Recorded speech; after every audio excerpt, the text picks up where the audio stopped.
In this module, Module 23, we're going to talk about counters. So we can use finite state machines to build counters. So first of all, we're going to talk about, well, what are they and what do we use them for?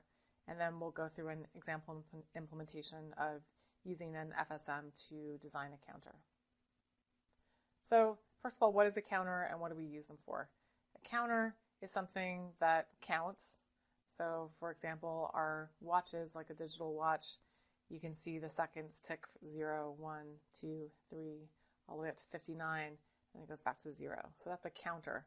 So there's a counter in your watch or your smartphone that's doing that. And so what happens is at each clock edge, the count increments. So let's suppose we want to build a counter that is a 3-bit counter. So let's suppose we want it to count from 0, 0, 0 to 0, 0, 1 to 0, 1, 0, dot, dot, dot, till 1, 1, 1, and then it goes back. Okay, so we'll use an FSM to build this.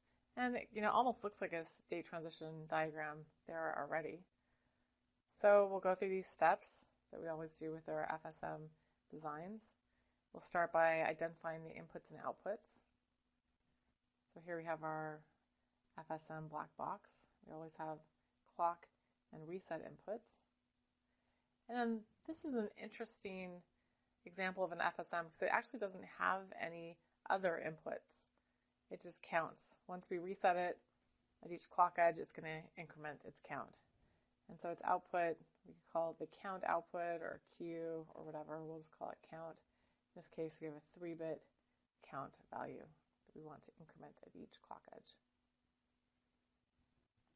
So now we'll draw the state transition diagram. So the 0, 0, 0 state, 0, 0, 1, 0, 1, 0, 0, 1, 1, 1, 0, 0, 1, 0, 1, 1, 1, 0, and 1, 1, 1. And this is basically a modulo 8 counter. So that means it will never get to 8. It will then go back to 0. So 0 to 7, then back to 0. So our clocks, for example, the seconds are modulo 60. So they go from 0 to 59 and then back to 0. So they're modulo 60. Remember to always have our reset inputs. So when reset asserts, it starts at the 0, 0, 0 state. Okay, next step is to draw the state transition table. And so we're going to do something where, well, these are our outputs.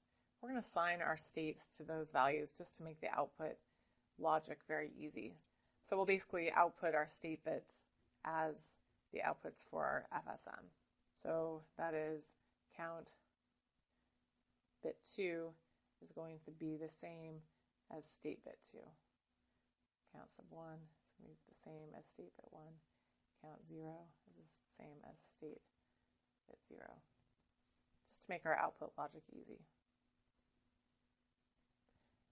Okay, so current state, inputs, well, we don't have any inputs on this one, and next state.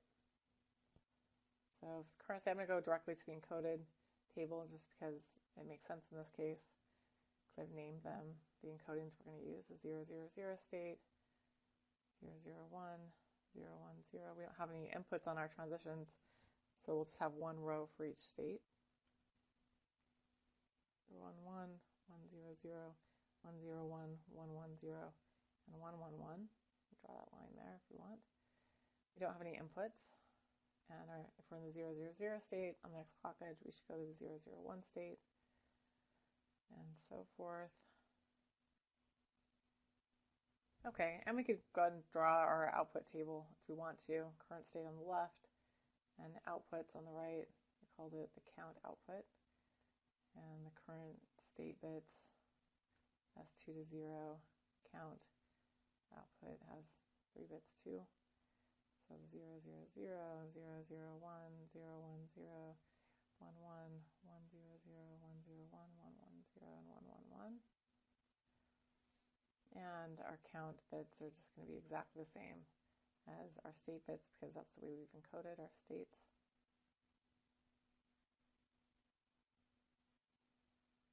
And so, just as we've showed before, count bit 2 is equal to S state bit 2.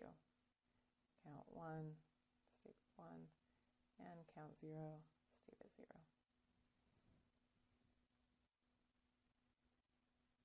And now we can use our state transition table to write our next state equations and implement our circuit.